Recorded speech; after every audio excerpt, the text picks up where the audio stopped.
안녕하세요. 지난 영상에 이어 오늘은 조선시대 2탄 100년마다 중반기에 어떤 일이 일어났는지 알아보려 합니다.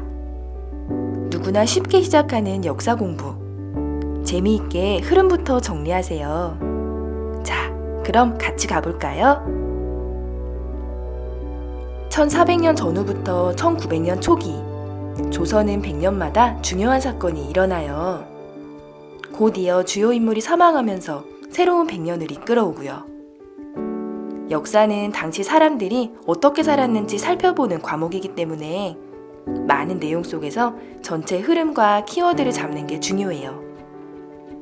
100년과 100년 사이 중간에 일어나는 주요 사건을 알면 흐름을 파악하는 데 도움이 됩니다.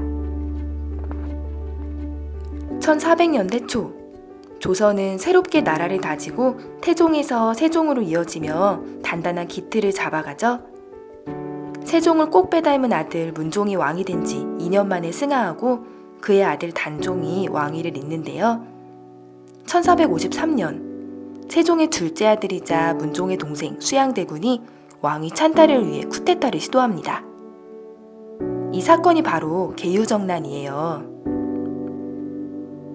세조가 왕이 된 후 세종과 문종에 대한 의리를 지키려 했던 여러 신하들이 죽고 귀양가거나 산속으로 들어갑니다. 생육신과 사육신 이야기 많이 들어보셨죠?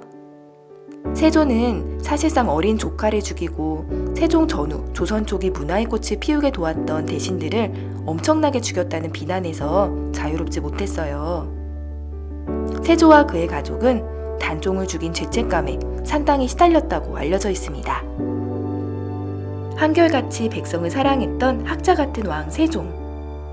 그에게 어찌 이런 아들이 있었을까 생각할 수 있지만 할아버지가 태종 이방원, 증조할아버지가 태조 이성계였다는 점을 생각해보면 고개가 끄덕여지기도 해요. 1500년대 중반에는 을사사화가 일어납니다. 연산군 이후 중종이 왕이 되어 그의 아들 중 첫째가 인종, 둘째가 명종이에요. 각기 다른 왕비에게 태어난 두 아들의 외척을 중심으로 세력이 형성되는데요. 장경왕후 윤씨의 오빠 윤임, 그리고 문정왕후 윤씨의 남동생 윤원영. 여기서 윤임 세력을 태운 윤원영 세력을 소윤이라고 합니다. 인종이 왕위에 오른 지 1년도 채 안 되어 죽었기 때문에 곧바로 명종이 즉위해요. 이에 따라 세력의 힘이 대윤에서 소윤으로 옮겨가고요. 을사사화는 이 시기 윤임 세력이 죽거나 퇴출당하는 사건이에요. 명종 때는 문정왕후 세력이 권력을 장악해서 나라가 매우 어지러웠어요. 상황이 이렇다 보니 연표를 보다 보면 약 40년 후 임진왜란이 일어날 수밖에 없었겠구나 하는 생각이 들기도 합니다. 1600년대 중반에는 1차 예속 논쟁이 일어나요. 현종식이 빠지지 않고 등장하는 이 예속 논쟁은 1차 기해 예송과 2차 갑인 예송으로 나뉘어요. 간단히 요약하면 1659년 효종이 죽고 이어서 74년 효종 비가 죽었는데도 새 어머니인 자의대비가 살아계셨어요. 이에 따라 아들과 며느리가 죽었는데 대비가 상복을 얼마나 입어야 하는가? 라는 문제를 두고 논쟁이 있었던 거예요. 아버지 인조의 장남 소현세자가 사망하고 차남인 효종이 왕위에 올랐던 사실 기억하시나요? 예속 논쟁의 핵심은 효종에게 차남 대우를 할 것인지 왕의 대우를 할 것인지였어요. 그에 따라 상복을 입는 기간이 달라지기 때문이었죠. 그런데 여기서 주목할 점은 임진왜란에 이어 1600년대까지도 정묘호란과 병자호란, 잇따른 전쟁으로 나라가 굉장히 어려웠다는 사실이에요. 게다가 1670년 전후는 전국적으로 전염병과 재해로 많은 사람들이 죽고 굶주리는 경신대기근이 발생한 시기였습니다. 나라 전체가 어려웠던 시기에 왕실에선 이런 논쟁을 벌이고 있었던 거예요. 성리학적 예와 왕권 문제로 당시로선 중요한 부분이었다고 하지만 백성들의 삶을 보면 이런 문제로 싸우고 있을 때가 아니었거든요. 어느덧 시간이 흘러 1700년대 중반, 영조의 시대가 왔어요.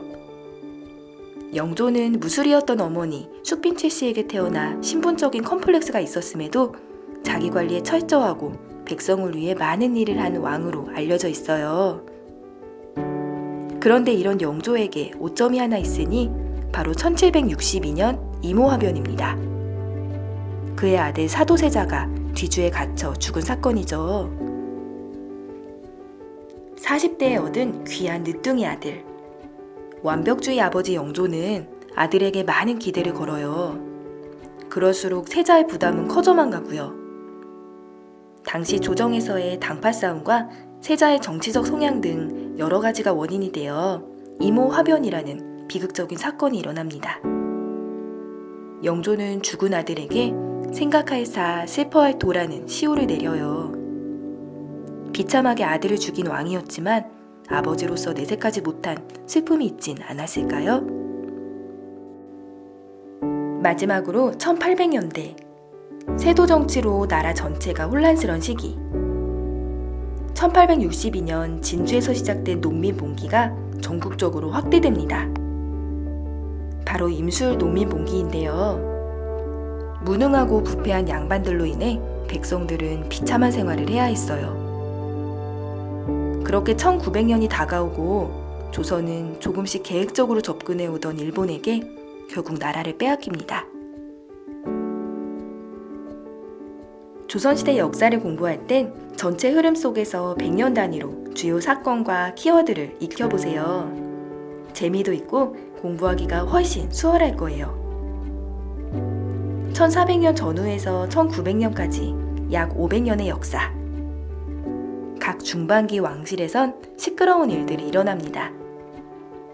세조의 계유정난, 명종 때의 을사사화, 현종 때엔 예속 논쟁 영조의 아들 사도세자의 죽음, 철종 시기에 일어난 임술 농민봉기, 세계 유후 명을사 현종의 예 영자 철봉을 기억하세요. 도움이 되셨다면 좋아요를 눌러주세요.